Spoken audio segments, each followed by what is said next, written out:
En effet, les Bleus n'ont plus affronté les Japonais en compétition officielle depuis 1990. Pourtant, l'objectif, lui, est loin d'être inconnu. Les hommes de Philippe Lin sont ici pour s'imposer.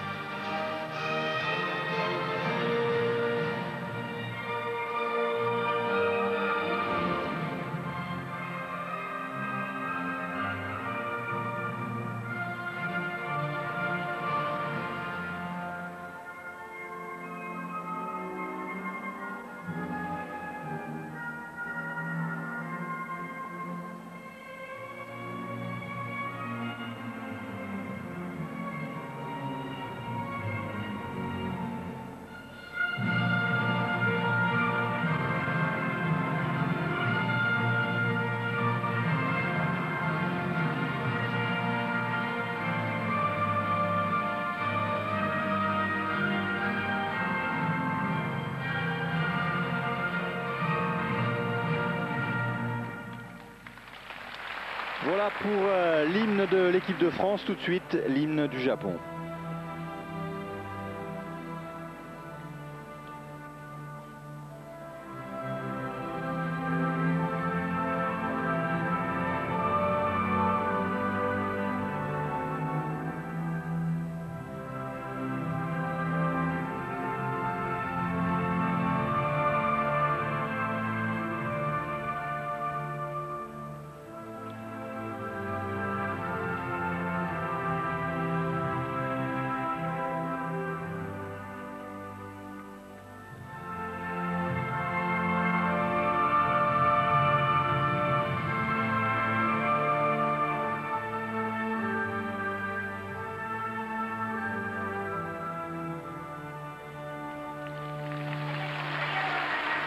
Bonjour à tous, konnichiwa, bienvenue à Tokyo. Nous sommes très heureux de vous retrouver de bon matin au Yoyogi Stadium, superbe enceinte dans laquelle les Japonais et Français vont s'affronter deux fois ce week-end.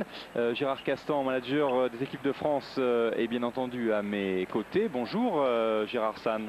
Bonjour Patrice. Alors, on en parlait lors de la présentation saut dans l'inconnu, parce que ça fait 12 ans que ces deux équipes ne se sont pas rencontrées en compétition officielle. On se doute quand même que cette formation nippone a les moyens, en tout cas, de gêner un jeu qui peut gêner l'équipe de France. Oui, je pense surtout à domicile, parce qu'ils ont quand même réussi une performance correcte en Grèce, surtout sur le second match. Donc, ils ont dû revenir avec des idées plein la tête. Ils se sont inclinés seulement 26-24 au quatrième set. Ça devait être très chaud en Grèce. Et donc, le coach hier, lors de la conférence de presse, l'a clairement annoncé. Ils sont là pour gagner les deux matchs. Donc, il faut s'attendre à une partie très serrée entre les Français et les Japonais. Oui, juste le temps de vous rappeler que c'est bien entendu la France qui est en tête du groupe D après deux victoires aux dépens de la Yougoslavie, championne olympique. Les Japonais, vous le rappeliez, eux se sont inclinés à deux fois, à deux reprises, à chaque fois face à la Grèce. Ils étaient en déplacement le week-end dernier. Ils sont donc pour la première fois chez eux, qui plus est dans la capitale, à Tokyo. Inutile de vous dire qu'ils ont effectivement remanié l'effectif, un effectif qui est ici pour s'imposer sous les yeux de leur entraîneur Mikiyasu Tanaka. Le 6 de départ, on le connaît, avec le numéro 6 Asakura, le 16 Kitagawa, le 3 Ito, le 12 Usami, le 11 Kato, le capitaine bien sûr, et puis le libéro Aoyama, le numéro 1, et puis surtout le numéro 14, vous le découvrez de dos, c'est l'homme à suivre, Takahiro Yamamoto, redoutable attaquant de pointe, Gérard. Oui, exactement, mais le plus gros changement à noter entre les matchs du Japon-Grèce et ce soir, c'est le changement de passeur. Usami, qui n'avait pas du tout joué lors des matchs en Grèce, est titulaire d'entrée donc aujourd'hui contre l'équipe de France, et c'est là qu'il faut voir donc le plus gros changement dans cette équipe du Japon. Côté français, le capitaine bien sûr, le numéro 7 Stéphane Antiga, Laurent Capet à ses côtés, Franz Grandvorka, Vincent Monméa, Loïc de Kergray le passeur, et Oliver Kiefer, sans oublier bien sûr Hubert Hainaut, le libéro. Ouais, là on retrouve le 6 de départ des matchs contre les Yougoslaves, alors que vous voyez Philippe Lin qui s'inquiète un petit peu au sujet de Renaud Herpe, qui s'est un petit peu tordu la cheville lors de l'échauffement, après un petit strap fait par Jean Tarbrouillèche, le kiné. je pense que Renaud Herp va être apte à pouvoir rentrer en cours de jeu, oui, comme il l'avait si bien fait à Dijon, puisqu'il avait relevé Stéphane Antiga contre la Yougoslavie, et il avait fait un très bon match, Renaud Herp, lors de cette entrée du match de Dijon. C'était l'une des satisfactions, hein, c'est le fait de changer un petit peu, d'utiliser tout l'effectif lors des 2 matchs face à la Yougoslavie et de proposer des matchs tout aussi complets. Coup d'envoi donc de cette rencontre Japon-France, la première depuis 1990. Et un premier contre, c'est important, le premier point pour les Français. Philippe Blain le rappelait, Monsieur Philippe, parce que c'était son nom officiel, le rappelait lors de la conférence de presse. Si les Français ont gagné face à la Yougoslavie, c'est parce qu'ils ont eu notamment un excellent jeu défensif et aussi beaucoup d'envie. Et ben, ça sera 2 des ingrédients indispensables pour s'imposer aujourd'hui, parce que c'est l'objectif de Philippe Blain, il l'a dit, s'imposer déjà aujourd'hui, puis on verra. En attendant, demain, un point partout entre les 2 équipes. Et la France qui reprend l'avantage sur ce service trop long, signé Kitagawa. Qui a répondu à un service raté de Laurent Capet pour son premier. Et on va retrouver Franz Granvorka au service. Et voilà, une première attaque du fameux Takahiro Yamamoto. Le gaucher. Le ballon n'est pas touché, donc c'est la première erreur pour les Japonais. Il règle la mire en ce moment, le joueur des Osaka Panthers. Sami a fait la passe et touché ce ballon. Et point pour les Japonais, qui ne sont plus menés que d'un tout petit point, 3-2. On va retrouver justement Takahiro Yamamoto au service, 2,02 m. Alors c'est vrai qu'on a souvent tendance à penser, quel service, légèrement trop long, mais attention, on a souvent tendance à penser que les Japonais sont plus petits, ce qui est le cas. Mais lorsqu'on regarde les tailles moyennes, il y a relativement peu de différence. La taille moyenne de l'équipe de France, 1,96 m. La taille moyenne de l'équipe du Japon, 1,93 m. Oui, exactement, avec 2 joueurs, il y en a un qui n'est pas sur le terrain, mais il y en a un déjà avec 2,02 m, numéro 14, Yamamoto. Oui. Sinon, il y a Matsuta qui fait 2,02 m aussi. On verra peut-être en cours de jeu. On va retrouver son compatriote Isamu Asakura au service. Prend pas de risque. Franz Granvorka. Laurent Capet. Elle est légèrement longue cette attaque et elle n'est pas touchée effectivement. Et le Japon qui revient à égalité à 4 partout. Laurent Capet qui fait un petit peu la grimace. Ouais, un petit peu désolé par son entame de match avec un service raté, une attaque dehors. Voilà la bonne réception. Oui, c'est défendu mais ça ne sera pas suffisant. Et point pour l'équipe de France. Alors vous découvrez ici le numéro 11, le capitaine Yuichi Kato. Ouais, 1,90 m et qui nous paraissait particulièrement motivé et déterminé lors de la conférence de presse. Service de Loïc de Cagret et point. Une attaque au centre qui fait mouche, signé Nobuhiro Ito, 2 mètres. Des Osaka Blazers. Alors particularité, il n'y a aucun membre de la formation championne du Japon dans cette équipe.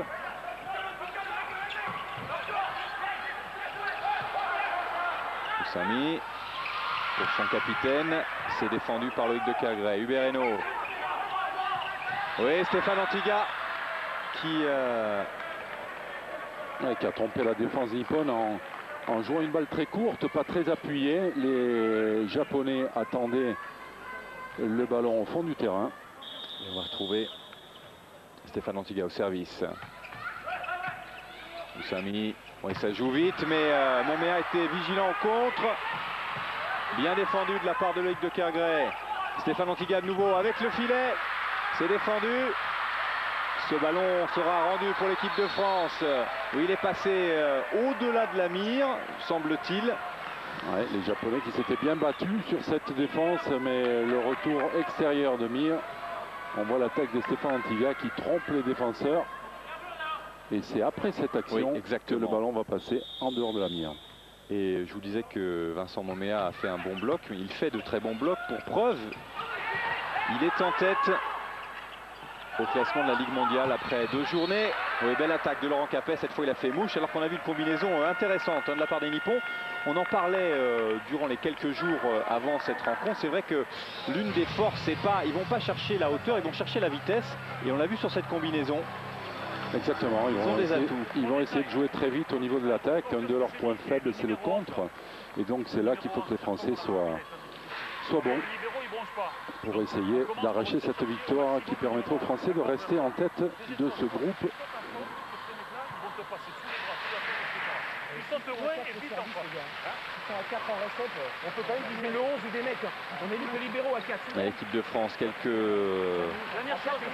moments de répit avant de repartir à la charge. Les Français qui mènent 2-3 points, 8-5. Après, on va dire une entame sinon timide, en tout cas réservée, parce que on découvre au fur et à mesure cette équipe japonaise.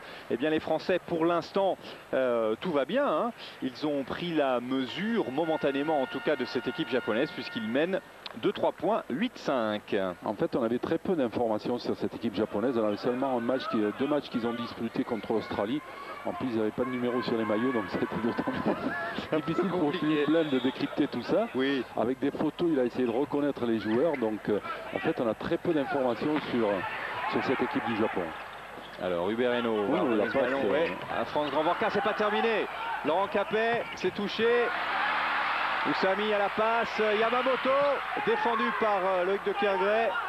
Stéphane Antiga, qui a voulu jouer en finesse, mais qui n'a pas maîtrisé sa frappe de balle et le ballon qui est venu stopper sa course dans le filet. Résultat, les Japonais ne sont plus menés que de 2 points, 6-8. Et on retrouve au service Daisuke Oussami. Avec le fil, France Grand-Vorka. Laurent Capet, contré par Yusuke Kitagawa. Ouais, avec un ballon un petit peu près du filet, mais Laurent Capet, vous allez le voir, n'a pas pu se sortir des mains du contre. Et c'est le numéro. Oui, c'est Kato, c'est Yoichi Kato. Tout à fait. Un bon capitaine. Et de nouveau, Daisuke Oussami. Daisuke dont le prénom veut dire pas loin de amour. C'est un peu comme Aimé, vous voyez. Aimé Jacquet. Aimé Oussami.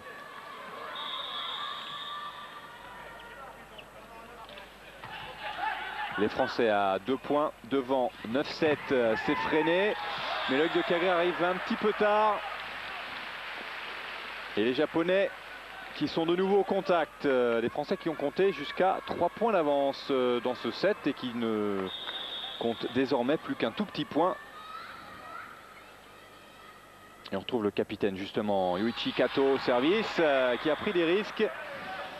Oui, c'était le meilleur scoreur au service dans le deuxième match contre la Grèce. Il a quand même réussi 5 aces dans ce match. Laurent Capet. Voilà, il a assuré un petit peu plus, le premier avait été raté. Ça lui permet de défendre le ballon. De Kergray. Stéphane Antiga s'est défendu aussi. Oussami de nouveau à la passe pour son capitaine. Et cette frappe est trop longue et non touchée. Ouais, et première constatation, le libéro Aoyama est quand même un très très bon défenseur. Ça fait plusieurs fois que je le vois relever des ballons difficiles et permettre aux Japonais de relancer. Ils n'ont pas conclu là comme sur cette attaque dehors. Mais ce joueur est très intéressant pour leur équipe. Et de nouveau 3 points d'avance pour l'équipe de France qui mène 11-8. Alors vous parliez tout à l'heure des statistiques. Après 2 journées en ce qui concerne le classement Ligue mondiale, c'est-à-dire toutes les poules, sachez que au niveau du score, c'est France Grand-Vorka, le meilleur français, qui est 6e avec 33 points. Yamamoto, le meilleur japonais, est 8e avec 31 points. Et au niveau des attaques, le meilleur français en termes de pourcentage, c'est Stéphane Antiga qui occupe la 7e place. Mais il y a des Français qui sont mieux classés, par exemple au service. France Grand-Vorka est 2e. Au bloc, Vincent Momea est leader. À la réception, Hubert Hainaut est 3e et il est 2e meilleur défenseur. Donc vous voyez, les Français qui ont des statistiques plutôt agréables, en tout cas flatteuses en ce moment, même si les Japonais là profite du retard notamment d'Oliver Kiefer. 9-11. 2 points d'écart, 2 points toujours en faveur des Français. Stéphane Antiga. Antiga qui est contré, mais c'est pas terminé. France Grandvorka contré de nouveau. Superbe travail des Japonais au contre. Oui, pourtant on a dit que c'était pas leur point fort. Et là, depuis le début, c'est le 3e contre. Je crois qu'ils réussissent. Attention. Voilà, main gauche, Diko. Oui, Nobuhiro Ito, tout à fait. France Grandvorka. Et un petit point d'écart entre les deux équipes, 10-11. France Grandvorka, contré encore. Quel travail au contre de la part des Japonais. Un travail qui leur permet de combler leurs 3 points de retard et d'égaliser à 11 partout. En fait, pour l'instant, le problème, c'est qu'on n'a pas de fixation crédible, pas de balle rapide crédible. Donc les Japonais se déplacent à 2 sur les ailes. Et si on n'arrive pas à trouver une certaine hauteur d'intervention, on se fait contrer. Alors voilà, immédiatement, Loïc de Kergray essaie de revenir par le centre pour fixer le comptoir adverse. Mais Oliver Kiefer qui monte un petit peu en retard. Attaque dehors. Et voilà les Japonais. Exactement, devant. Les Japonais sont devant. Pour la première fois de la rencontre, 12-11. Lui aussi, il arrose, notre ami Yusuke Kitagawa. 1m95, 85 kg, il a 24 ans. J'ai envie de dire c'est l'un des plus âgés. C'est vrai que c'est une équipe en reconstruction, l'équipe du Japon. À la recherche de sa gloire passée, championne olympique en 1972. Ils s'en sortent bien, les Japonais, toujours sous l'impulsion de leur capitaine Kato qui est venu frapper ce ballon alors qu'on le pensait quasiment perdu. Et peut-être que France Grandvorka le touche. En tout cas, c'est l'avis de l'arbitre. Oui, c'est sûr, il le touche. Et résultat, les Japonais de nouveau devant, 13-12. Encore un service légèrement trop long. Cette fois de Takahiro Yamamoto. On va retrouver Oliver Kiefer, côté tricolore. Vous apercevez l'entraîneur des Japonais, Tanaka. Belle hauteur d'intervention et superbe attaque. Et puis toute la vitesse de bras de ces Japonais, plus difficile à contrer, vous allez voir même sur le ralenti. Hop, le bras qui part très vite et qui trompe le contreur français. Asakura qu'on va retrouver au service, Isamu Asakura. Autre joueur d'Osaka. Il y a beaucoup de joueurs d'Osaka, mais il faut dire qu'il y a plusieurs équipes aussi à Osaka. C'est défendu cette attaque française, mais ça ne suffit pas. Mais c'est difficile pour les Français de conclure les échanges, de marquer des points en ce moment. Ils ont dominé un petit peu au début et je pense qu'ils se sont laissés endormir par le rythme. Ils menaient 8-5 au premier temps hors technique. Ils ont dû se dire bon, ça va dérouler. Non. Et là, ils sont accrochés avec en particulier des contres japonais. Et comme les services français font pas la différence, à l'image de celui de Loïc de Kergray, qui est d'ailleurs tout de suite remplacé par Philippe Blain, l'entraîneur qui place Mathias Patin à la passe et à la distribution de cette équipe de France. Alors les deux passeurs, ils sont actuellement au 16e et 17e rang. Ceci est dû notamment au fait que Loïc de Kergray a joué quasiment toute la partie lors du premier match et Mathias Patin a joué quasiment tout le deuxième. Patin justement, France Grandvorka contré de nouveau. Il va falloir trouver des solutions pour tromper ce contre parce que là, les Japonais sont en train de peser de tout leur poids. C'est le passeur, vous avez vu, avec son numéro 12, Usami, qui est venu se joindre à Kato et qui finalement a bloqué cette 3 mètres plein centre de France Grandvorka. Oui, et pour la première fois, le Japon compte 2 points d'avance. Les Japonais qui mènent désormais 16-14. On se doutait que les Japonais avaient dans l'idée de prendre une revanche, non pas vis-à-vis des Français, mais vis-à-vis de ce qui s'était passé la semaine dernière, parce que 2 défaites, c'est toujours pas vraiment agréable pour débuter une saison de Ligue mondiale. Bon, c'est vrai qu'ils avaient des circonstances atténuantes et notamment le fait qu'ils jouaient à l'extérieur, en Grèce, que cette équipe est en construction, parce qu'il faut dire qu'il y a deux équipes. Il y en a une qui se prépare, donc, qui joue la Ligue mondiale et qui se prépare pour les championnats du monde, et puis l'autre qui se prépare pour les Jeux asiatiques, en sachant que l'équipe A, c'est bien sûr celle que vous avez sous vos yeux, celle qui joue la Ligue mondiale et qui se prépare pour les championnats du monde, comme l'équipe de France d'ailleurs, mais c'est vrai qu'on a mis un petit peu de temps à trouver le bon effectif côté japonais. On est en train de le trouver apparemment. +2 pour le Japon, 16-14. Hubert Hainaut, Mathias Patin, voilà, qui passe par le centre et on trouve une solution avec Vincent Monméa. Et les Français qui ne sont plus menés que d'un petit point, 15-16. Stéphane Antiga va servir. Avec le fil, Oussami, et il joue vite, les Japonais. Ah ouais, mais il y en a un qui s'est blessé. Il a en retombant cette balle courte qui n'était pas prévue. Peut-être retombé sur le pied de ses partenaires. On va voir ça au ralenti. Exactement. Oui, regardez. Ah, et voilà, exactement. Je vais vous dire, ça m'étonnerait qu'on le revoie sur le terrain. Oui, parce qu'il y a une vraie torsion à l'extérieur. À l'externe. Exactement. Et ça, c'est Usuke Kitagawa. Ah ouais, il a touché. En fait, en retombant, il a commencé par retoucher son partenaire. Oui. Et donc, évidemment, il était plus stable à la réception et la cheville a lâché.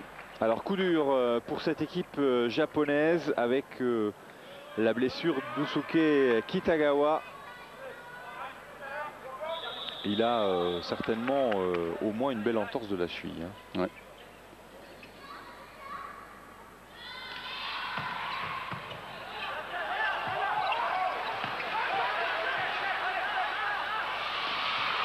C'est défendu, mais ça ne suffira pas. Les Japonais qui sont en train de prendre l'ascendant depuis plusieurs minutes maintenant et qui se rapprochent peut-être du gain de la première manche. Ils mènent désormais de 3 points, 18-15, alors que c'est un temps mort et un temps mort bienvenu pour Philippe Blain qui va essayer de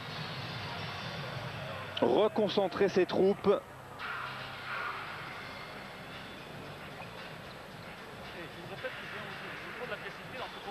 C'est vrai que les Français se sont laissés un petit peu prendre au rythme des Japonais. Ils se sont laissés bercer par cette première moitié de premier set qui se passait plutôt bien pour les Bleus.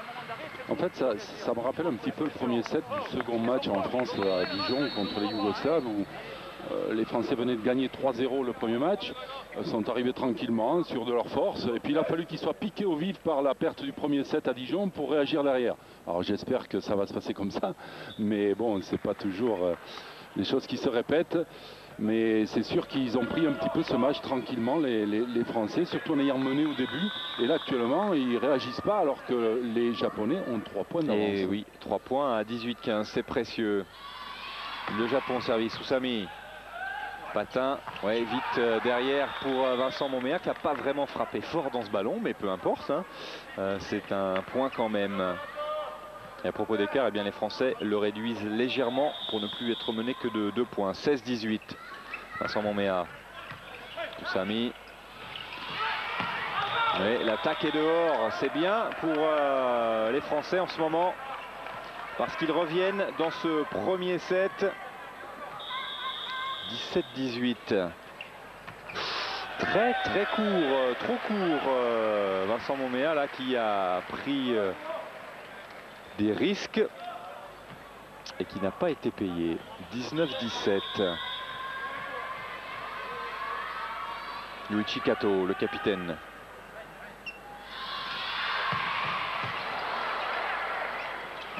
Capet, c'est freiné. Kato de nouveau. Oui, superbe attaque, signé Takahiro Yamamoto. Ouais, c'est curieux que les contre-français aient laissé ce joueur tout seul, vous voyez, il attaque tout seul, Yamamoto. C'est d'autant plus facile. Ouais, au centre, Matsuta, le numéro 18, qui vient de rentrer avec peu de chance d'être utilisé. Donc, mauvais choix tactique des Français qui se retrouvent menés de 3 points de nouveau. Ah, vous voyez, Aoyama qui défend encore ce ballon. Yamamoto de nouveau, c'est défendu. Patin. Antiga, voilà. Mais il y a toujours 2 points d'écart. 18-20. Il va falloir faire vite parce qu'à 18-20, toute erreur va être payée cash maintenant du côté français. Mais il arrive de bons serveurs. Et on va commencer par Laurent Capet, le Tourquenois. Oh oui, superbe! Ah, je sentais qu'il allait Oui, sortir. magnifique ace de Laurent Capet au meilleur des moments pour l'équipe de France qui n'est plus menée que d'un petit point. 19-20.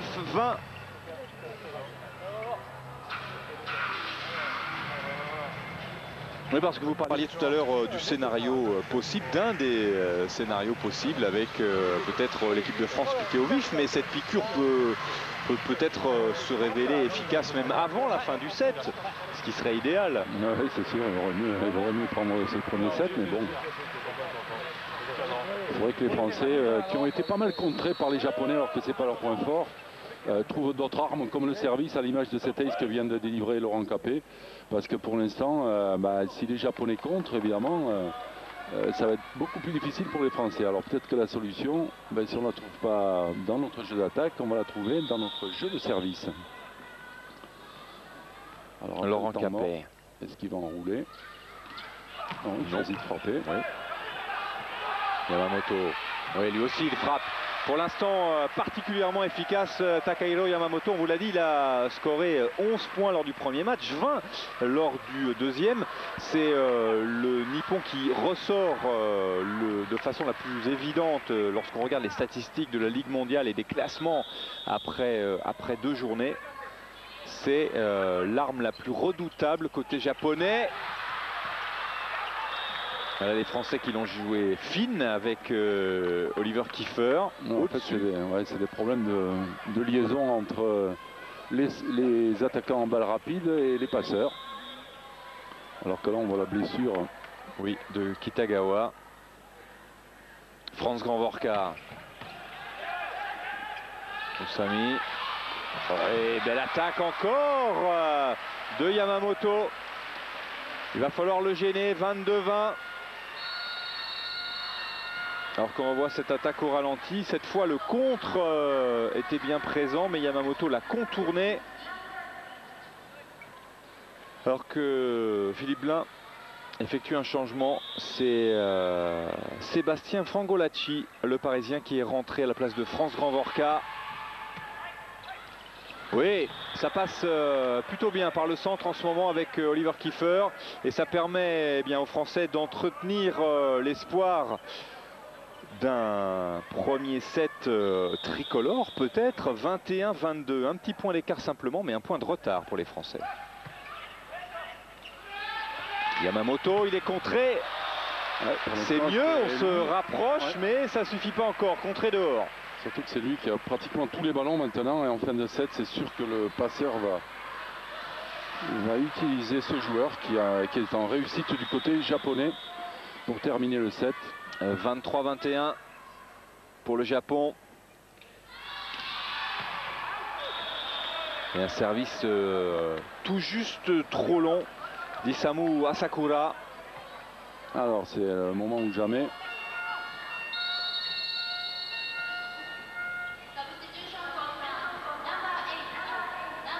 Alors qu'on va faire rentrer un petit peu de taille pour le contre, et notamment Jean-Charles Monneret, parce que quand on parle de taille, eh bien, c'est l'homme de la situation. 2,09 m.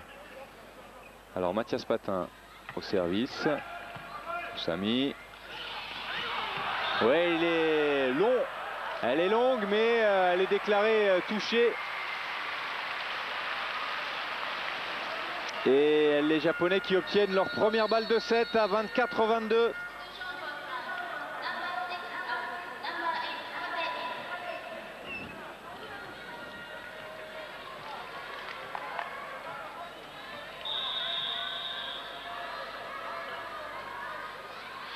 Ito.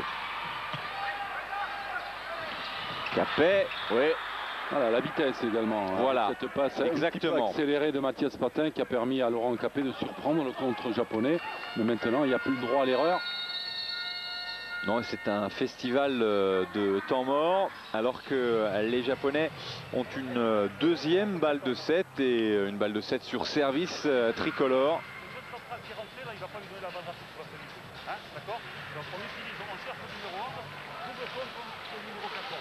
Hein, n'allez pas le chercher trop haut. À mon avis, s'il passe au-dessus, c'est pas mal. Hein, avec le passer au-dessus, on démerde avec la défense.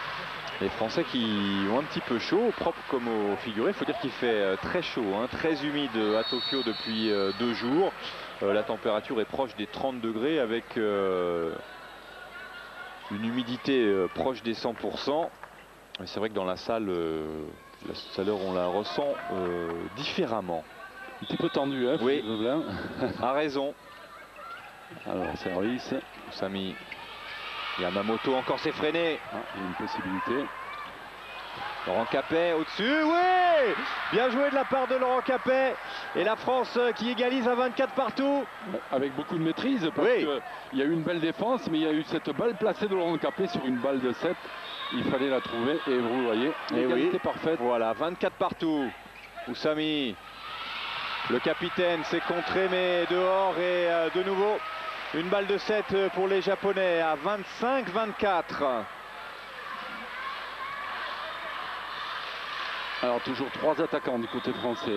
Franck Golacci qui est resté à la place de Franz Gamborka à l'aile gauche. Laurent Capet et Vincent Momea. Oussami. Bonne réception du Bereno. Oui, on joue vite derrière pour Vincent Momea. Et les Français de nouveau. On a changé un petit peu de rythme, hein, les Français. C'est vrai que ça va C'est exactement ce qui fait la différence. Eh oui, mais il fallait peut-être le faire un petit peu avant. Enfin, voilà, c'est fait. Un petit peu d'espoir. Oui. Oussami. C'est contré. Cette attaque de Yamamoto. Oussami de nouveau, toujours pour Yamamoto. Qui joue avec le contre. On va le solliciter, on n'hésite pas. Ouais, ça c'est sûr, il a énormément de ballons et avec sa main gauche, il fait mal, que ce soit du côté gauche du filet ou du côté droit. 4e balle de 7 pour les Japonais à 26-25. Ouais, et attention au service, oui. C'est le meilleur serveur japonais. Yuichi Kato. Oh, superbe cette attaque de Laurent Capet. Ouais, il fallait la faire. Oui, il fallait aller le chercher parce que la réception était forcément un petit peu compliquée. La faute, entre guillemets, la qualité du service de Kato. Alors Laurent Capet, lui aussi, il sait servir. 26 partout. Oh, il n'a pas hésité sur Kato justement. Et il fait le point, Laurent Capet. Et pour la première fois, non seulement la France repasse devant, mais surtout obtient une balle de 7 à 27-26.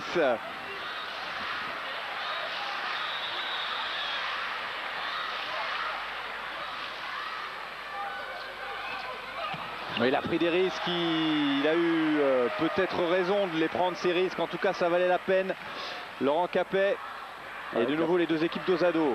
Exactement, il a permis avec son service de revenir à égalité. Maintenant, il reste le plus dur à faire, passer devant et conclure. 27 partout. Ouais, service Matsuta. Oui, Matsuta. Un peu maladroit au service. Pas de réussite pour Yusuke Matsuta.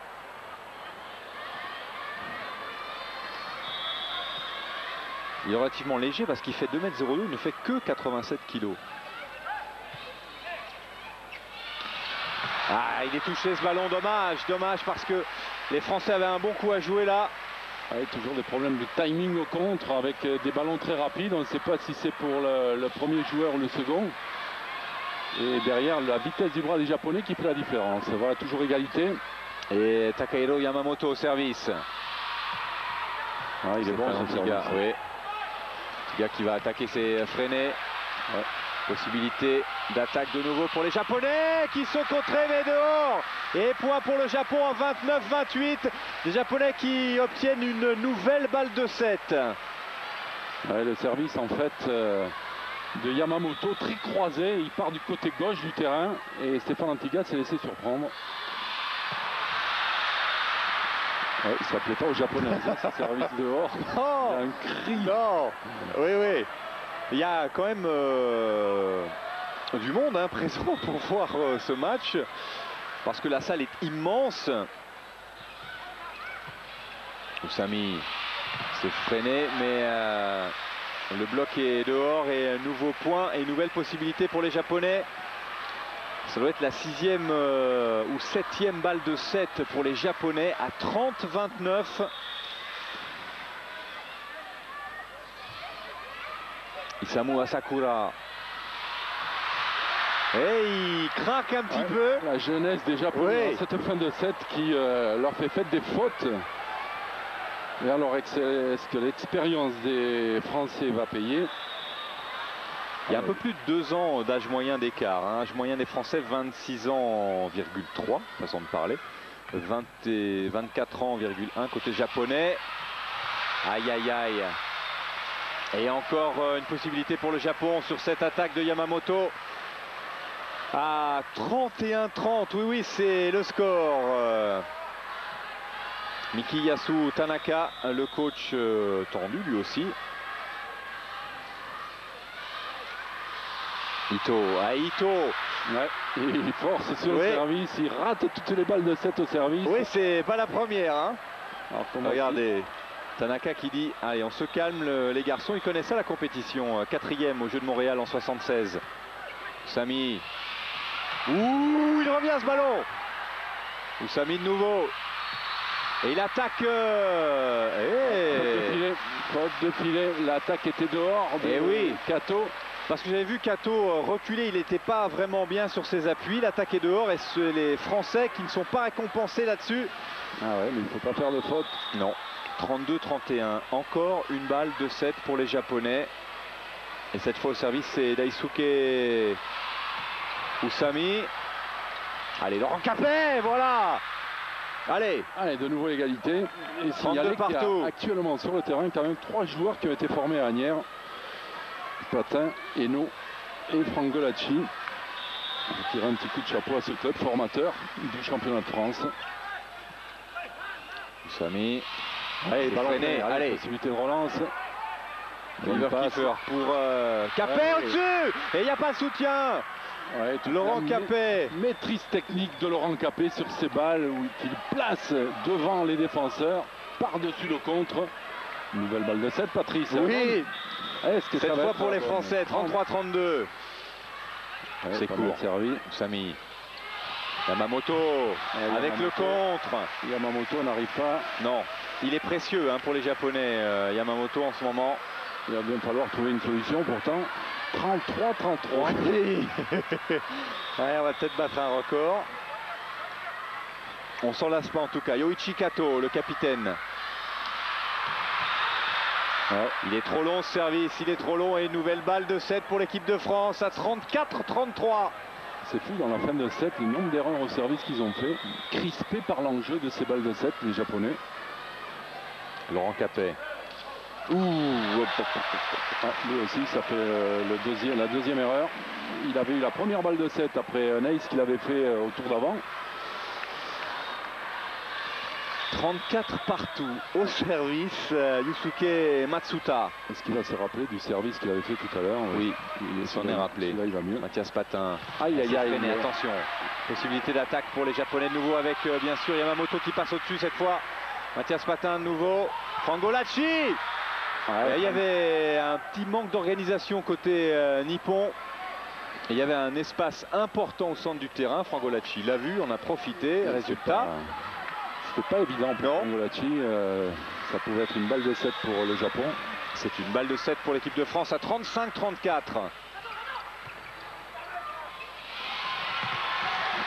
Non. Non. Pourtant Hubert Hainaut s'est précipité. Sébastien Frangolacci aussi, mais les deux hommes ont été trop courts, les deux champions de France. Allez, attention au service décroisé de Yamamoto. Avec son bras gauche, il part côté gauche du terrain. Voilà, Stéphane Antiga. Allez, il va bien falloir le terminer ce set, ça serait le bon moment. Hein Gérard, qu'est-ce que vous en pensez? À 36-35. Oui, ça m'irait bien. Oui, moi aussi. Ça fait une bonne température, mais voilà. On n'est pas à 37. Allez. Sami. Ah oui, voilà la faute. Voilà. Il suffisait de le demander. J'ai l'impression qu'on s'entend très très fort. Ah, mais si, c'est la bonne température. Oui, c'est la bonne. 37-35. Premier set pour l'équipe de France. Dénouement assez incroyable et score surprenant. Mais tout va bien pour les Bleus. On fait une petite pause et on se retrouve dans quelques instants à Tokyo pour suivre le début du deuxième set. À tout de suite. Deuxième set dans quelques secondes après une première manche pour le moins surprenante, Gérard.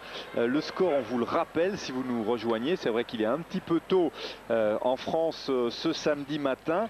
37-35, oui, vous entendez bien. La France a finalement remporté la première manche 37-35 après avoir été menée, vous le rappeliez à juste titre, 24-22 tout de même. Oui, exactement. Et puis à noter, je viens de recevoir les statistiques. Là, 4 contres des Japonais dans le premier set. On attendait les Français au contre. C'est la surprise est venue des Japonais.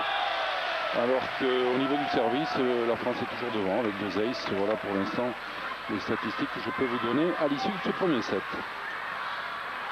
Le deuxième set vient de commencer. Ce sont les Japonais qui ont marqué le premier point. On retrouve leur capitaine Yoichi Kato. Et une action qui est assez symptomatique de ce qu'on a vu notamment lors de la première manche, c'est qu'on a vu des Japonais excellents en contre et on les a vus fébriles au service, notamment lors des moments décisifs. Et est-ce qu'il va revenir ce ballon? Oui, il est rendu. Ubereno. Nouvelle attaque, cette fois par Asakura. Le ballon a été visiblement touché. Et les Japonais qui mènent 2-1. Ouais, pour compléter les statistiques, vous dire que le meilleur marqueur français est Laurent Capet avec 9 points et le meilleur marqueur japonais c'est Yamamoto. Et voilà, avec 10 points. Oui, et c'est lui qui vient de contrer ce ballon justement. Takahiro Yamamoto et ses 2,02 m. Regardez, main gauche, boum. Et ça va vite, hein. Ça va vite et justement c'est ce qu'on se disait aussi, c'est que les Français sont un peu moins rapides qu'à l'accoutumée, un peu émoussés.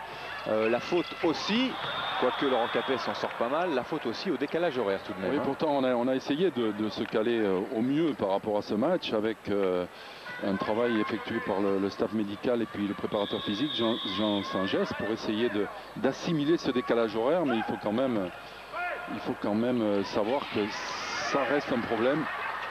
Et là, l'équipe de France est arrivée donc mercredi seulement au Japon, on est samedi. Et donc c'est difficile. C'est peut-être un petit peu pour ça qu'on trouve les Français un petit peu lents et pas très réactifs. Espérons qu'avec le match, ils se réveillent complètement. Mais des Français lents, ça fait toujours des Français qui mènent quand même une manche à rien.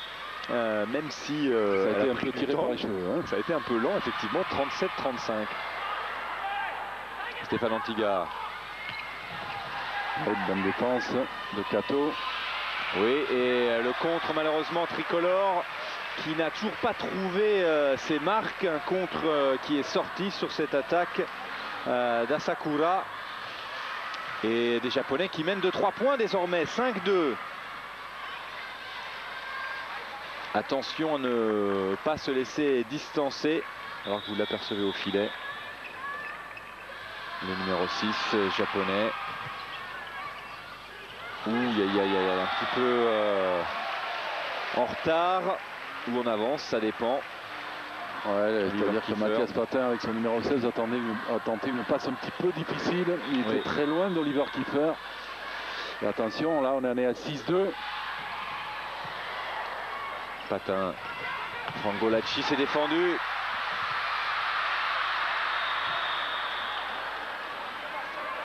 Inutile de vous dire que le public ici à Tokyo, au Yoyogi Stadium, est tout acquis à la cause des blancs et rouges, des nippons bien sûr. Au moment où la France a gagné sa balle de 7, j'ai crié un peu fort, j'ai l'impression qu'il n'y avait que moi qui criais dans ce stade qui est pourtant immense. Là ça va bien hein, pour les Japonais qui mènent de 4 points désormais, 7-3. Ouais, ils sont de nouveau stable en réception et là c'est le passeur qui a pu se permettre première main. Alors la réception d'habitude c'est le point fort des Français.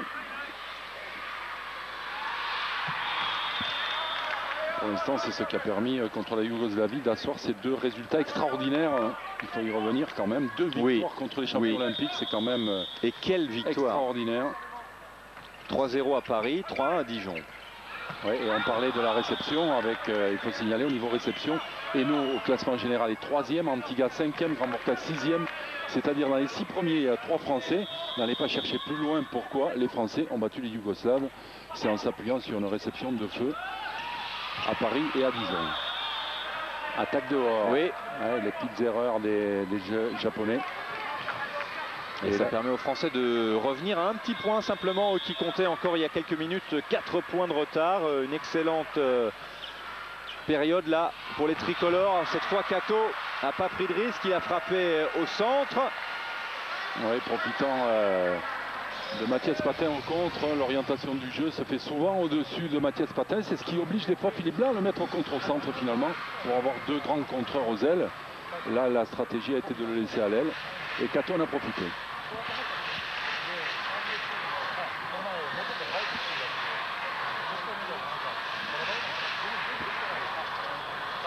Oui, je vous disais tout à l'heure que l'une des nouvelles étonnantes lorsqu'on est arrivé, qu'on a regardé cette équipe du Japon, c'est qu'on s'est rendu compte qu'il n'y avait aucun membre de la formation championne du Japon cette saison. Alors on s'est renseigné un petit peu, on nous expliquait, oui non, c'est parce que dans cette formation, il y a un Brésilien, c'est lui qui fait tous les points.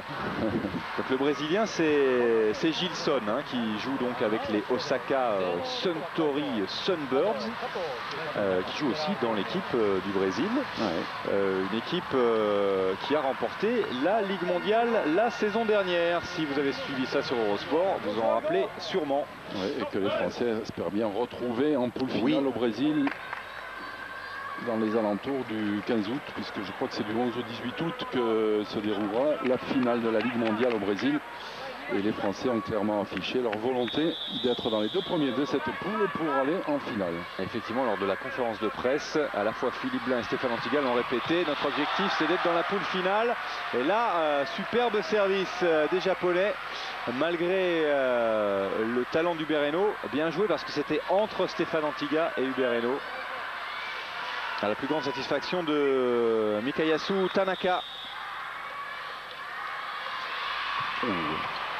Ito, il n'hésite pas à frapper fort. Stéphane Antiga a contré, mais dehors. Il y avait encore un bloc de 3 contreurs avec Matsuta. Matsuta, il est annoncé à 2,02 m, mais comme il est léger, on a l'impression qu'il fait 2,50 m.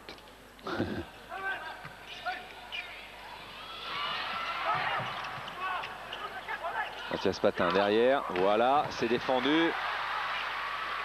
Kato. Kato qui a retardé le déclenchement de son mouvement. C'est pas fini. C'est des hurrahs volets en ce moment. C'est freiné. Mathias Patin. Pangolacci contré. C'est pas fini. Patin, il va rendre ce ballon. Voilà. Oh, quel superbe échange qui se termine par un point pour Kato. Ouais, terminé intelligemment, regardez Kato, il tapait en force, il dépose le ballon.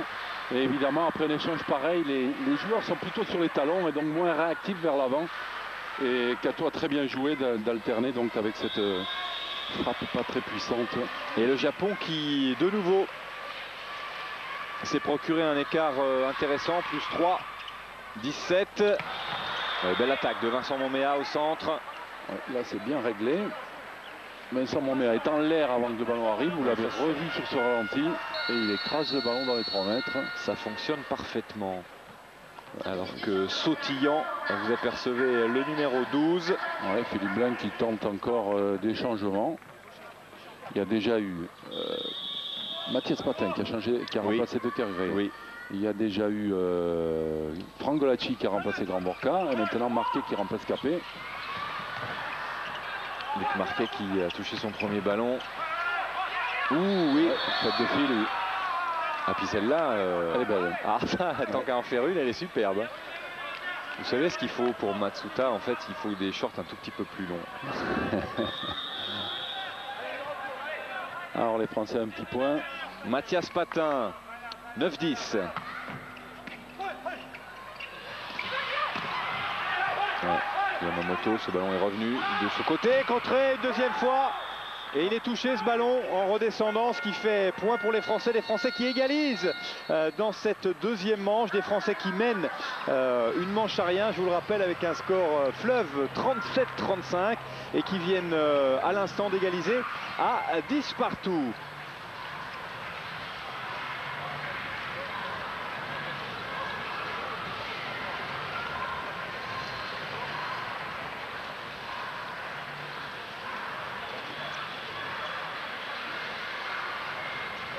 Alors il y a une petite péripétie juste avant le début du match, c'est qu'on a on a demandé aux joueurs de sortir alors qu'ils étaient en train de s'échauffer pour nous proposer un petit spectacle. Donc ce qui n'a pas forcément mis en joie Philippe Blain parce qu'il n'était pas vraiment prévenu. Donc les Français ont été s'échauffer un peu derrière les tribunes. Et le petit spectacle, vous avez entendu comme moi la musique, Gérard, c'est quand même I Will Survive. Ouais, donc ça a dû faire un bel effet sur le plan français, même s'ils étaient obligés de s'échauffer derrière. Ils ont dû se dire, avec cette chanson-là, on ne peut pas perdre. Oui, alors que la première chose dont on nous a parlé, bien sûr, en arrivant ici à Tokyo, c'est les performances de l'équipe de France de football. Hein.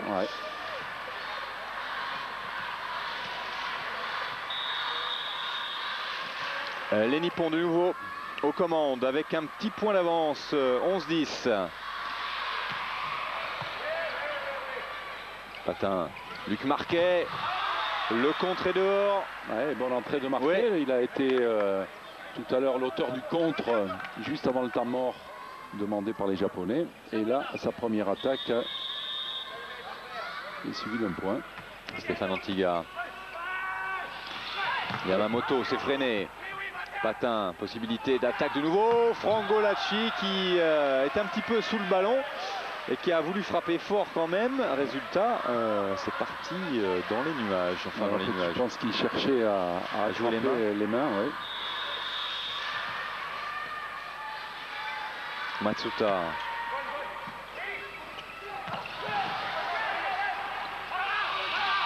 Yamamoto. Patin. Ouais, il est obligé. Oui, il est dans les 3 mètres. Ah, il a été pris là par le contre, Luc Marquet. Et de nouveau, c'est le contre japonais qui permet aux Nippons de faire l'écart. 2 points d'avance, 13-11.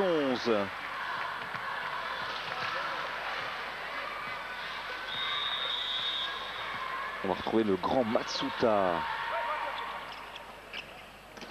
Ouh, superbe cette attaque de Vincent Monméa. Il y a une rumeur qui s'est propagée dans le Yoyogi Stadium. Ici à Tokyo, superbe enceinte. Hein. Pour la hauteur de plafond, il n'y a pas de souci. Vincent Monméa. Une attaque en deuxième rideau signé Asakura, c'est pas fini. Luc Marquet, voilà, il s'est fait prendre une fois, mais pas deux. Luc Marquet qui permet à son équipe de revenir à 13 partout. Ouais, alors qu'on voit la belle passe on ne souligne jamais assez ce jeu de transition dans le volleyball moderne. Et là, c'est Vincent Monméa qui a assuré une bonne passe de transition et qui a permis donc à Luc Marquet de sortir du contre japonais. Oh, il a été pris, Yamamoto. C'est peut-être la première fois où il est pris aussi nettement. On a senti que les Français petit à petit se réglaient, arrivaient de temps en temps à freiner les ballons. Cette fois, il a été pris et bien. Et résultat, les Français sont devant, 14-13. Ouais, on va lui redonner. Oh là là, elle est du côté français. Non. Allez, on va pouvoir construire une attaque propre, peut-être. Oui, parce que Mathias Patin, il a été chercher le ballon du côté japonais. Oui, c'est dommage parce que là, les Français avaient vraiment l'avantage de l'échange et l'occasion de se créer un petit écart et de mener 2 points. 15-13, c'est, comme vous pourriez le dire, Gérard, c'est quand même mieux que 14 partout. Mais c'est comme ça, 14 partout. Ouais, là, il a mordu. Oui, c'est ce que j'allais vous dire. Je me dis, mais dites donc, il s'engage bien, notre ami Takahiro Yamamoto. Un peu trop, justement. Et ça n'a pas échappé à la vigilance des juges. Et un nouvel Intelligemment joué de la part d'Oliver Kiefer. Il ne fallait pas faire de faute, il fallait laisser pousser le passeur en premier. Et comme il a l'avantage de la taille, Oliver Kiefer, en poussant ensuite après le passeur, il a redéposé le ballon du côté japonais. Et donc met les siens avec 2 points d'avance à ce temps mort technique. 16-14.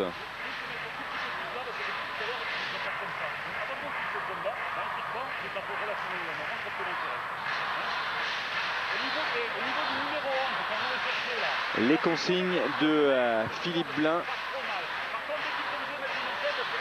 Ça va bien pour l'équipe de France, ça va bien parce que les Français ont arraché un petit peu, on ne sait comment, le gain de la première manche 16-14. Et puis les Français qui sont revenus là dans cette deuxième manche après avoir été menés et qui sont désormais aux commandes. 16-14.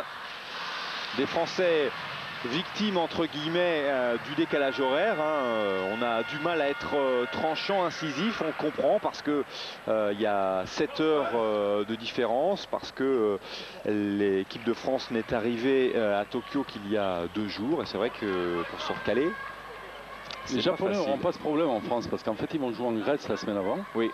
Et donc en Yougoslavie, pardon. Ils jouent en Yougoslavie la semaine avant. Ils arrivent le lundi à Saint-Brieuc. Ça fait que quand il y aura les matchs France-Japon à Saint-Brieuc, les Japonais sont calés déjà depuis un moment. Les Français, oui, et les Japonais aussi. Les Japonais seront déjà depuis 8 jours en Yougoslavie et donc ils seront tout à fait calés. Oui, les matchs de Saint-Brieuc à suivre bien sûr en direct sur notre antenne à 20 h le vendredi et le samedi. On aura l'occasion de vous redonner les dates. Hubert Hainaut pour Luc Marquet, bien fait parce qu'il arrive de loin.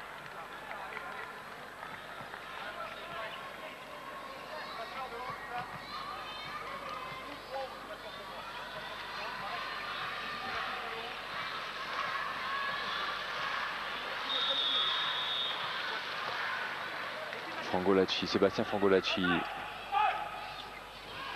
Yamamoto qui attaque juste sur la ligne, sous les yeux d'Hubert Hainaut. Alors qu'il y a une information qu'on ne vous a pas donnée encore, eh bien ce sont le nom des arbitres. Monsieur Chareong Pong, le Thaïlandais, et Monsieur Wang, le Chinois. 2 arbitres asiatiques. Matsuta. Yamamoto qui attaque de très loin, de trop loin, et qui a quand même voulu prendre des risques. Cette attaque est dehors et résultat, eh bien la France compte toujours 2 points d'avance, 18-16. Et tout ça c'est venu d'une balle rendue intelligemment par Stéphane Antillas sur le passeur. Ça fait que le passeur, en ayant joué la première balle, ne pouvait plus faire de passe, et la passe de Matsuta, elle n'a pas été terrible. Mais cette fois Yamamoto qui marque le point pour revenir. 17-18, on va retrouver au service Daisuke Usami. Il y avait un petit trou entre les 2 contreurs, on l'a vu sur ce ralenti, et donc Yamamoto en a profité. Bien servi. Luc Marquet. Belle attaque de Luc Marquet. Alors Luc Marquet qui a évolué à Tours cette saison, la question c'est est-ce qu'il restera à Tours non, pour la saison prochaine? À Tours il ne restera pas, c'est sûr. Maintenant il est en négociation avec des clubs italiens. Mais il n'a toujours pas de club pour l'instant. Yamamoto, non pardon, c'est Kato qui est sèchement contré par le bloc français. Et temps mort demandé, on le comprend. Côté japonais, ça va bien pour les Français qui mènent 20-17 et qui se rapprochent peut-être du gain de la seconde manche, ce qui serait tout simplement idéal si les Français venaient à mener de 7 à rien. Alors on vous parlait tout à l'heure de la gloire passée des Japonais. C'est vrai que le Japon a été champion olympique à Munich en 1972. Mais il faut dire que ça arrivait déjà depuis plusieurs saisons, puisque en 68, 4 ans auparavant, ils étaient finalistes, médaillés d'argent. Et puis 4 ans auparavant, en 64, ils étaient médaillés de bronze. Donc c'est pas arrivé par hasard. Mais c'est vrai que depuis, j'ai envie de dire que les Japonais ont eu du mal à s'adapter à un volet différent, plus moderne. Et les derniers grands résultats eh bien, remontent au début des années 80 avec par exemple une 4e place au championnat du monde en 82. L'an passé, les Japonais en Ligue mondiale ont terminé 9e. La réception difficile et Kato qui tente un truc.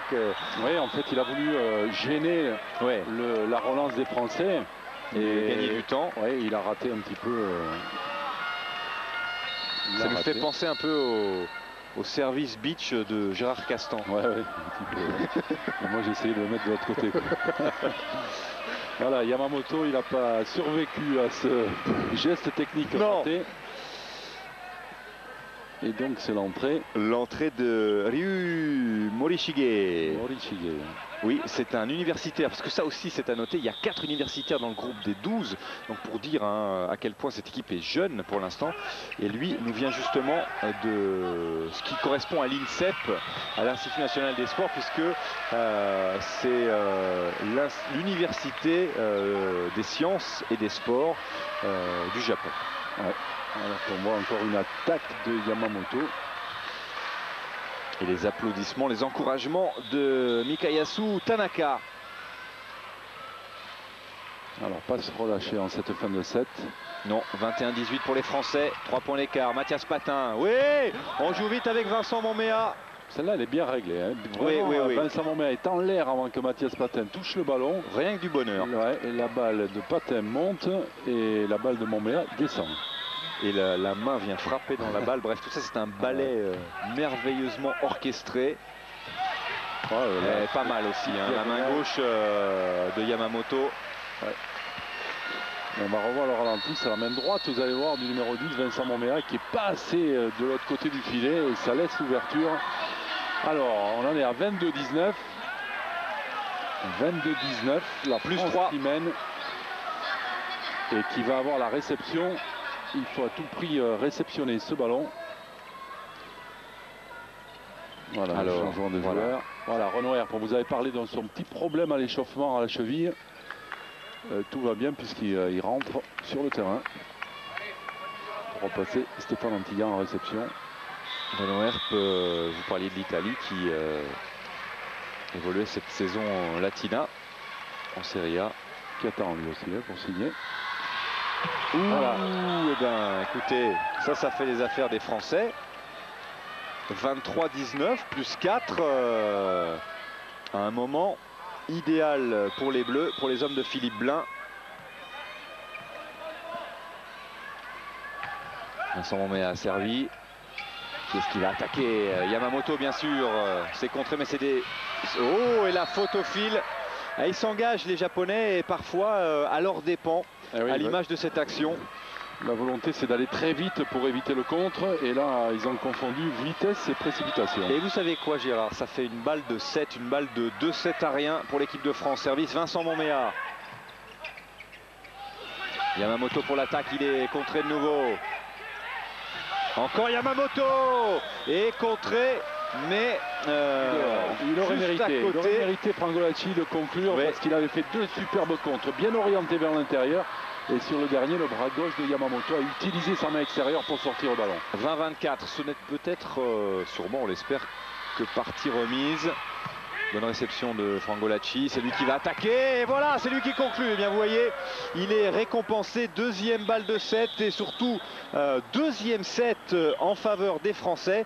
37-35 lors de la première manche et un score plus classique pour la deuxième. 25-20, tout va bien pour l'équipe de France qui mène désormais 2-7 à rien à Tokyo. On fait un petit détour par Paris, on se retrouve dans quelques instants pour le début de la 3e manche. À tout de suite. C'est le score pour l'instant à Tokyo. La France qui, pour son premier déplacement hors de l'Hexagone, eh bien, se sort parfaitement du piège nippon, puisqu'après avoir tremblé lors de la première manche et ne s'imposer que sur le fil sur un score fleuve 37-35, eh bien, les Français ont parfaitement réagi en reprenant le commandement lors du milieu de la 2e manche pour finalement remporter ce 2e set 25-20.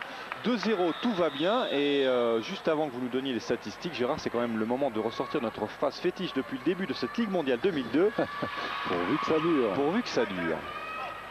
Stéphane Antiga, et ça dure avec un premier point marqué par les Français. Et Gérard Sanne, vous allez nous donner les statistiques. Oui. Avec toujours Laurent Capet qui est plus sur le terrain, mais qui reste quand même le meilleur réalisateur français avec 10 points.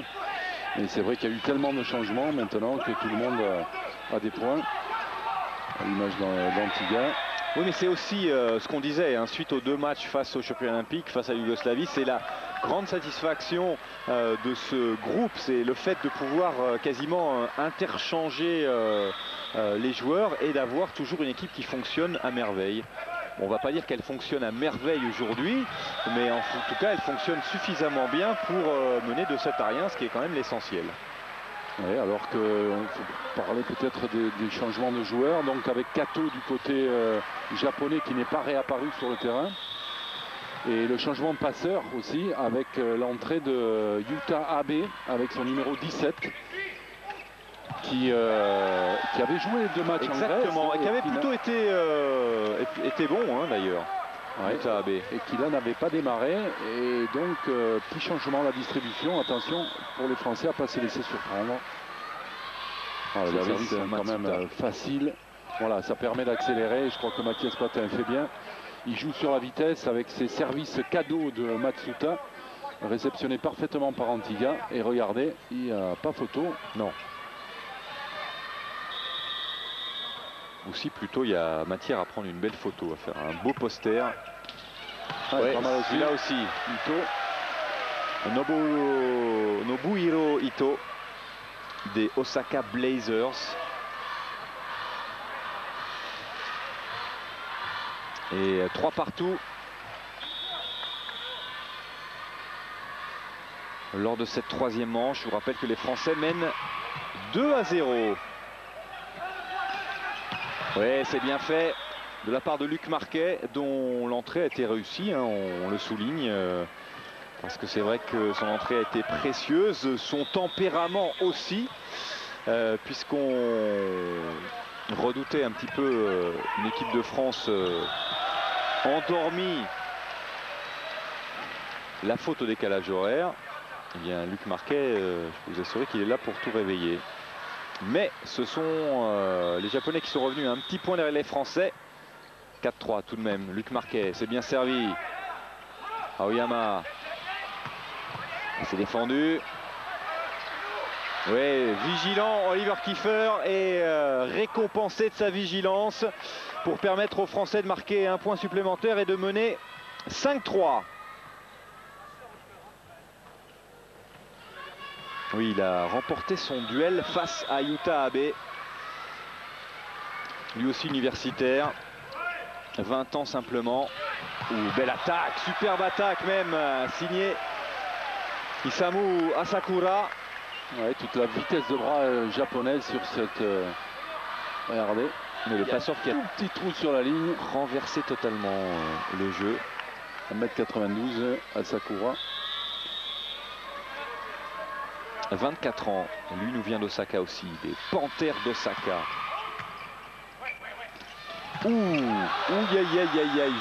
Juste derrière la ligne. C'est vrai que c'est à 1 cm. Ouais, c'était pas loin. Hein. Non. La juste de ligne a eu du mérite de lever le drapeau. On lui dit merci beaucoup. Ouais. Domo arigato gozaimasu. Abe. Qu'est-ce qu'il nous a fait Abe? Je l'ai vu se retourner. Ouais, le problème c'est qu'on ne les connaît pas encore. Et donc, ouais. Alors confirmation, il est gaucher. Hein. Ouais, a priori. Ou s'il n'est pas gaucher, il est diablement à droite, à gauche. Ouais. Et les Français qui n'ont plus qu'un petit point d'avance. Attention, restez vigilants. Antiga, voilà, pour assurer un point supplémentaire et reprendre ses esprits et la maîtrise du jeu. Stéphane Antiga, transfiguré hein, par rapport à la saison dernière où il a été bien ennuyé par ses problèmes physiques. Ah, c'était tentative de passe très rapide et ça c'est une attaque de Yamamoto dans les nuages. Le mont Fuji a tremblé, ce qui fait les affaires des Français qui mènent de 3 points, 8-5. Dites-moi Gérard, ça va plutôt pas mal quand même. Ouais, oui. Hein? Ça va plutôt pas mal. Et donc pour ceux qui arrivent devant leur écran de télévision et qui voient cette équipe un petit peu inédite, sachez que Laurent Capet avait démarré le match, mais que Luc Marquet l'a relevé. Que Franz Ranvorka aussi avait démarré. Exactement, et que c'est Franck Golacci qui l'a relevé. Que Loïc de Kergré avait démarré le match et que c'est Mathias Patin qui est actuellement à la passe. Quant aux trois autres, Antiga, Kiefer et Moméa, eux ils sont là depuis le début. Et donc c'est toute la complémentarité de cette équipe de France qu'on voit aujourd'hui au Japon.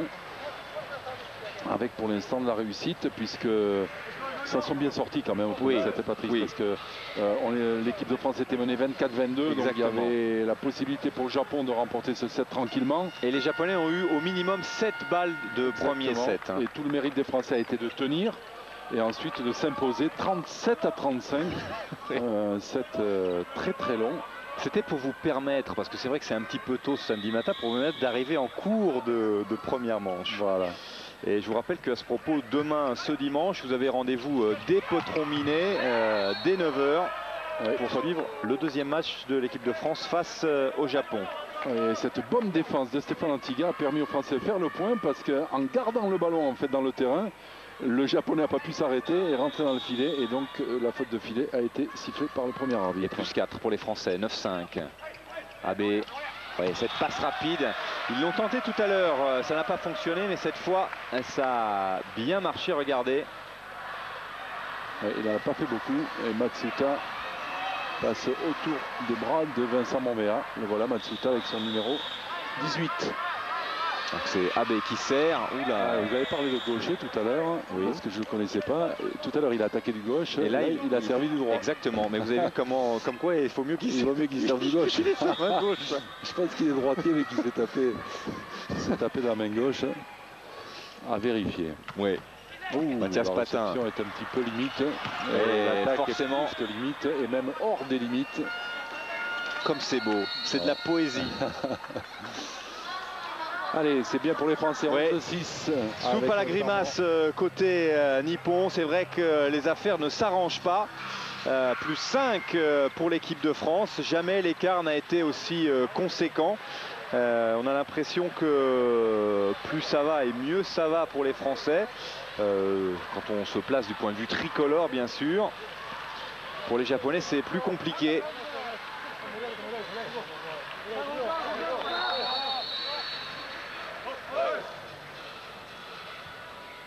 D'ailleurs, les Français sont les premiers de retour sur le terrain. L'un des ingrédients, l'un des secrets, parce que les Japonais étaient très très curieux. Ils voulaient comprendre si la France était satisfaite d'avoir battu 2 fois les Yougoslaves, et surtout comment. Et c'est ce que je disais tout à l'heure, Philippe Blain a donné l'un des ingrédients. L'envie, l'autre étant une défense de fer. Mais l'envie a fait pour beaucoup. Alors que là, Luc Marquet un petit peu moins vigilant sur cette attaque. Et résultat, les Japonais reviennent, mais comptent toujours 4 points de retard à 7-11. Ryu Morishige, ouais, lui aussi. Et il y aura quand même du déchet. Au niveau du service japonais, il y a beaucoup de déchets. On en a parlé tout à l'heure lors des moments critiques, mais là, j'ai envie de dire, même hors des moments critiques, il y a énormément de balles ratées au service. Et regardez ce ballon, il va revenir avec Mathias Patin, Stéphane Antiga qui était au départ de ce retour et qui est à la conclusion. Superbe travail de Stéphane Antiga. Et surtout, eh bien, le score s'alourdit pour les Nippons. Ouais, regardez la balle qui vient de derrière, c'est toujours très difficile à attaquer. Et il y a de la marge, hein. Il a bien placé son ballon, Stéphane Antiga, auteur d'une superbe défense d'un bras. 13-7. Ah, le service est pas mal non plus. Yamamoto s'est défendu. Dans un fauteuil, Stéphane Antiga. Angolacci s'est contré. On met à la passe pour Luc Marquet au-dessus. Ça va, non, ça revient pas. Vous parliez tout à l'heure de la solidarité des Français, de leur envie et de l'état de grâce en ce moment de Stéphane Antiga. Ouais, la défense qu'il a fait était superbe. On aurait dit qu'il était dans un fauteuil. Il a gardé le bras, beaucoup de décontraction dans le geste, avec un ballon qui remonte tranquillement vers le plafond, qui permet de continuer le jeu. Superbe technicien, Stéphane Antiga. 14-7. AB. Ouais, belle attaque d'Asakura. Bon à l'attaque, hein, Asakura. Oui, oui, oui. À l'image de Kato, Yamamoto, Asakura. Voilà le trio d'attaquants proposés par les Japonais, qui pour l'instant ne suffit pas à déstabiliser le jeu français, même si là, Hubert Reno s'en vaincu. Et on retrouve Matsuta, Yusuke Matsuta, qui n'est pas le japonais qui gêne le plus l'équipe de France au service. Ouais. On dira ça comme ça. Il donne le ballon.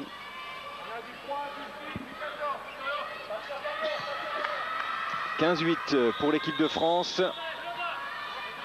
Vincent Moméa au service. D'habitude, il sert. Ce match est flottant. Et là, il a essayé de frapper un enflammé. Peu plus fort, oui. Et en fait, ces services courts gênent davantage, je crois, la réception des Japonais que ces services puissants. Vous me direz à 2-0, 8-15, c'est l'occasion ou jamais de l'essayer. Surtout si derrière, eh bien, Yamamoto le rend. Résultat 9-16. Ça va bien, très bien pour l'équipe de France alors qu'il y a un nouveau temps mort. Alors on vous parlait tout à l'heure du palmarès des Japonais. Dernière participation olympique, c'était en 92 avec une 6e place. C'est quand même mieux que les Français qui, pour leur dernière participation olympique aussi, avaient terminé 11e. Pourtant je peux vous en parler puisque si j'étais entraîneur en 92 aux Jeux Olympiques, on avait battu les Japonais dans la poule. Et en fait, on n'a pas fait les quarts de finale à cette époque-là parce qu'on a eu un match coup près contre l'Espagne. Et avec les résultats qu'on avait fait, il fallait qu'on gagne 3-7 à 0 contre l'Espagne, le dernier match de poule, pour passer en quart de finale. On a mené 1-7-0, on a mené 2-7-0, et le 3e set, on était à 11 partout. Et puis une petite décision qui a été mal digérée sur le terrain. Et on s'est retrouvé à perdre 15-12 le 3e set, et en perdant ce set, donc on avait perdu tout espoir de faire les quarts de finale. Mais je crois que cette équipe de 92 aurait mérité une meilleure place que cette 12e place. D'ailleurs après il n'y avait pas des poules, on a fait qu'un match après ça. Donc c'est une fausse place. Et on a fait un très bon match contre les Japonais. Vous l'avez place indicative. Et à cette époque-là, donc on avait gagné dans le groupe. Et c'était le dernier match de l'équipe de France contre cette équipe du Japon, puisque en dehors de matchs amicaux lors d'une tournée en 96, l'équipe de France n'avait plus rencontré le Japon. Oui, ça fait plus de 10 ans. Ouais. Alors que pour en terminer avec les palmarès, le meilleur résultat de l'équipe de France en Ligue mondiale, eh c'était une 5e place, notamment lors de la dernière édition, alors que la meilleure place des Japonais de l'histoire de la Ligue mondiale, eh c'est une 6e place. 9 participations pour le Japon, 6 simplement pour l'équipe de France. C'est donc la 10e cette saison pour les Japonais et la 7e pour les Français. 17-10, plus 7 points et une belle attaque du capitaine Yoichi Kato qu'on n'avait pas vu pendant une longue période. Il faut dire qu'il a été sorti sur une espèce de ballon plus ou moins bizarre et Tanaka l'a laissé au repos sur le banc quelques minutes, quelques longues minutes même. 11-17. Attention. Ouais, le jeu continue avec ce bloc de Mathias Patin. Et Luc Marquet qui attaque. Et oui, tout le monde est surpris chaque fois que Luc Marquet. Oui. Mais c'est vrai que c'est pas une position très. Il attaque à contre-temps tout le temps. Il a toujours des angles impossibles et il surprend toujours et les défenseurs et les contreurs. Dans tous les cas, il est en grande forme, Luc Marquet. Et le contre français qui se met à fonctionner aussi. Et si tout fonctionne, si tous les compartiments de jeu se mettent à être huilés, à bien rouler. On va aller boire le saké plutôt que prévu alors. Voilà. 19-11, dites-moi, c'est ce que je disais, hein, de mieux en mieux pour l'équipe de France, de pire en pire pour les Nippons qui visiblement n'ont pas trop digéré la perte de la première manche. On peut les comprendre, remarquez, hein, parce que après avoir eu au moins 7 balles de manche et s'incliner 37-35, ça doit laisser quand même un sacré poids sur l'estomac. Oui, je suis sûr que psychologiquement ils ont été marqués par ce premier set. Ils n'avaient pas très bien démarré puisque les Français avaient mené 8-5 au premier temps mort technique, mais derrière toute la fin du premier set a été à l'avantage avec 2-3 points d'écart pour les Japonais, et c'est juste à la fin 24-22 pour eux qui se sont bloqués. Et derrière, ils ont eu des balles de 7, mais les Français ont bien tenu. Et depuis, les Français sont sur un nuage. Regardez à l'image d'Oliver Kiefer qui tente des services. C'est c'est pas son habitude. Hein. Non, en fait, c'est pas son effort. Je veux dire, il ne sert pas d'habitude ce match est puissant. Il sert plutôt placé. Et là, il se permet de frapper.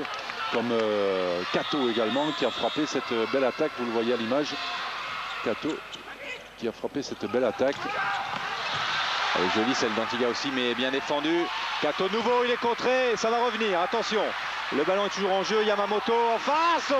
Ah, superbe phase de jeu et surtout un point magnifique des Japonais qui eux aussi à leur tour ont démontré énormément de solidarité, de complémentarité aussi. Et résultat, eh bien, les Japonais reviennent à 6 points. Ah, il fallait aller le chercher ce ballon. Hein. Il y a quelques éclairs comme ça encourageants côté nippon. Le problème pour eux, c'est que c'est pas assez constant. Vous me direz, ils sont bien empêchés par les Français aussi et par Luc Marquet qui, une nouvelle fois, joue avec le contre intelligemment pour marquer le 20e point. Les Français qui ne sont plus séparés que de 5 points du gain du match. Ça ferait 3 sur 3 après les 2 victoires en France face à la Yougoslavie. Donc ça serait un parcours parfait. On va attendre. Kato a fait la passe cette fois. Ubereno, Frangolacci, Luc Marquet, Yamamoto qui frappe à côté. Il a voulu trop croiser son attaque. En plus, le ballon a rebondi sur la bande du filet. Et résultat 21 pour l'équipe de France, 21-13. Il n'est pas content. Et il y avait 2 contreurs, il était obligé de prendre un petit risque avec sa trajectoire. Et en fait, en prenant la bande du filet, son attaque a été un petit peu longue. Ah oui, celui-là, il est bon de service. Matsuta. Kato. Possibilité de relance. Patin. Marquet. Oui, et un point supplémentaire. C'est Festival Luc Marquet lors de cette fin de rencontre. Il est en forme, Luc Marquet. On le voit au niveau des entraînements pendant toute la semaine. Là, il a beaucoup de jus. Et il est très à l'aise techniquement, bien dans sa tête.